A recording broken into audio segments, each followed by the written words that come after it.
On a warm summer evening in the middle of the Great Plains sat a farmer. From his farmhouse porch, the farmer watched pensively as the sun dipped below the horizon. From the corner of his eye, the farmer spotted corn stalks rustling about 30 yards away. His eyes darted over to see a man mysteriously emerge from the dense array of maize. On instinct, the farmer stood up quickly from his chair and reached toward his holstered pistol. "Hey!" the farmer yelled over to the man. "What in the hell you think you doing walking around my cornfield at this time of day, son?" The man turned casually to face the farmer without the slightest sense of alarm. At this distance, the farmer's old eyes could not make out the man's face clearly. He could only discern simple attributes as the man gradually walked closer. His lanky body, fair skin, and short beach blonde hair. As the man got within 20 yards, the farmer unholstered his pistol. "You stop right there, boy. No further now, you hear?" the farmer said.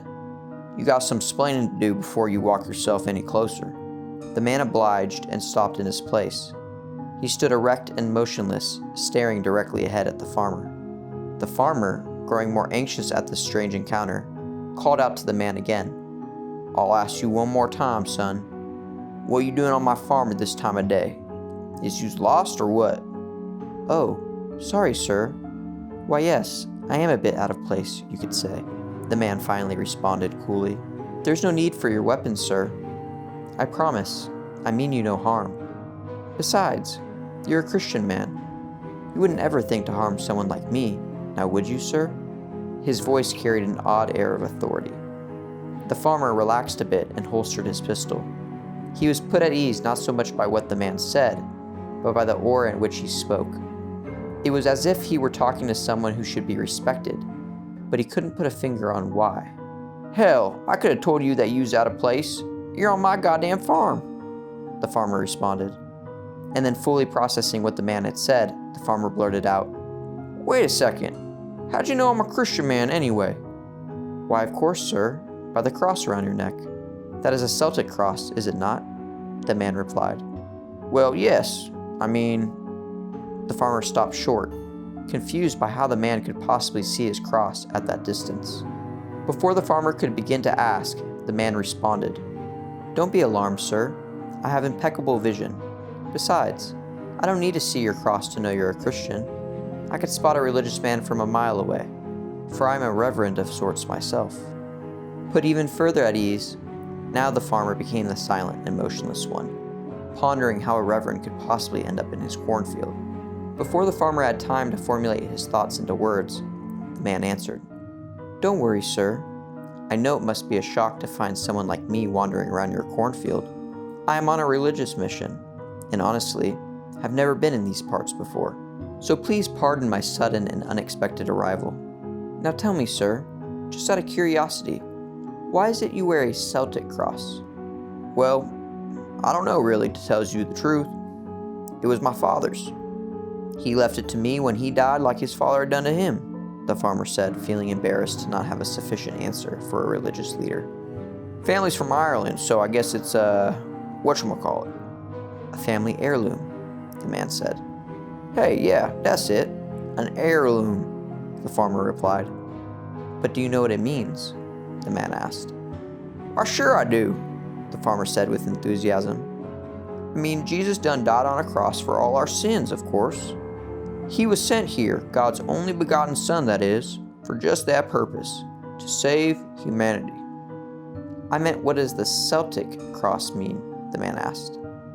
"Oh," the farmer paused as he scrambled his mind for a reply. "Well, to be honest with you, Reverend, I don't know what it means. I guess 'cause it's got this circle around the center." The farmer felt the weight of the man's eyes judging him, despite not being able to make out his face in the dim twilight. "Yous ought to know more than me on this subject, Reverend. Why don't you tell me what it means?" "I'd be happy to," the man replied graciously. Some historians of this time claim it is rooted in ancient pagan traditions of the Celtic people, representing a sun wheel. Others claim it represents the celestial sphere, and some claim it represents a halo. Of course, they're all wrong. Like any religious idea passed down through time, the truth has been entirely lost, distorted from its original reality. In fact, There's not one single religion that has got it right these days. The polytheists were the closest to the truth, of course, being closer to their creators than man is now. Dumbfounded by this explanation, the farmer simply nodded his head and said, "All right then, Reverend, right you is then. By golly, you's a smart fella, ain't you? But is you saying Christianity ain't the truth? It's all written down clear as day. But I don't need to tell you that. You's the Reverend." "Yes, I am indeed a reverend of sorts," the man answered. "I only mean to say that the truth evolves as it is told through time. That is why the oldest religions are the most accurate. They were extinguished before humans had a chance to distort them sufficiently enough. Alas, the truth remains, regardless of whether humans believe it or not." "I know the truth," the farmer said confidently, despite only understanding a fraction of what the man had said. "The truth is God himself, and the word written in the good book. You bet I believe that, Reverend. It's God I worship, and God only." "Well, sir, there is some truth to what you say, but not the truth itself. Consider that before there was God, there were gods. The Sumerians had plentiful gods in their religion, which you'll say is heresy." "That's right. Them gods idea is heresy if I've ever known it." "Ah, but wait.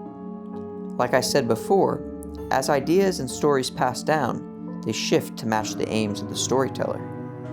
Well, according to Sumerian religion, man was created out of clay in the likeness of gods so that they could worship them and tend the fields. Doesn't that sound familiar?" "Not the gods part, it ain't. God made Adam out of clay, sure, but there ain't no gods except the almighty one true God." "Why, what good is there in me telling you this, Reverend? You ought to know this already." Yes, I know. Trust me, I know more than you can imagine, sir," the man said mysteriously. "My point is that whether it is gods or God, here you are, a farmer, tilling the land and worshiping your creator. The truth of why you do this remains unclear, yet you still do it. And that is sufficient enough for our purposes." "Well, I ain't too sure about all that, Reverend," said the farmer. "I tell you, I'm a farmer because my dad was a farmer, and his dad before him, and so on until who the hell knows when. And that is the truth." The farmer stood tall with a feeling of pride. "Anyway," trying to change the subject to something within his range of competence, "what'd you say your name was again?" "My name has not been spoken for a long time," the man said seriously. "Now, most people just refer to me as Father." "Okay, Father. That's all right with me." The farmer realized how dark it had become. "Father, it's getting dark. You can stay the night with me if you like. I got an extra bed for yous in another room." "That is quite nice of you, sir, but I must be off. I am on an important mission, and it unfortunately cannot wait until morning." "You kidding? At this time of day? Why, hell, Father, it's damn near nighttime. What are you gonna do, just wander back into the cornfield and pass the night?" The farmer chuckled to himself. "Something like that," the man said calmly. There was an awkward silence. The farmer, not knowing how to respond, eagerly broke the awkwardness the best he could. "Well, how about some water at least? You must be thirsty. Come on in and I'll fix you up a glass. It's the least I could do, Father." "Sure," said the man. "That would be lovely, thank you. But I prefer to stay outside if you don't mind. I really must be off soon." A feeling of uneasiness passed over the farmer, a feeling he hadn't felt since first encountering the man.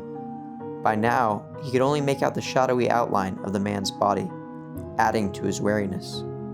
"Sure thing, Father," the farmer said and started back inside to fetch the man some water. "You are certainly a faithful servant, sir," the man called out as the farmer entered his house. Less than a minute later, the farmer returned to the porch with a glass of water and a flashlight.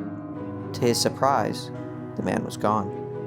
The farmer immediately turned his flashlight on and yelled, "Hello, Father, you out there?" He scanned the nearby area with his flashlight, but everything was perfectly still. Frightened by the man's disappearance, the farmer rushed back inside and locked all his doors. Then, fearing that the man may have snuck inside already, the farmer went to his bedroom and grabbed his rifle. He loaded it and waited silently to hear any movement. He waited for a few minutes without hearing a sound, contemplating what to do next. "Ah, the hell to it," he thought to himself. "There ain't nothing worth stealing here anyway. Besides, he don't seem like a dangerous fellow to begin with." He laid his rifle by his bedside and got ready for bed. "Although, he sure is an odd fella, ain't he?"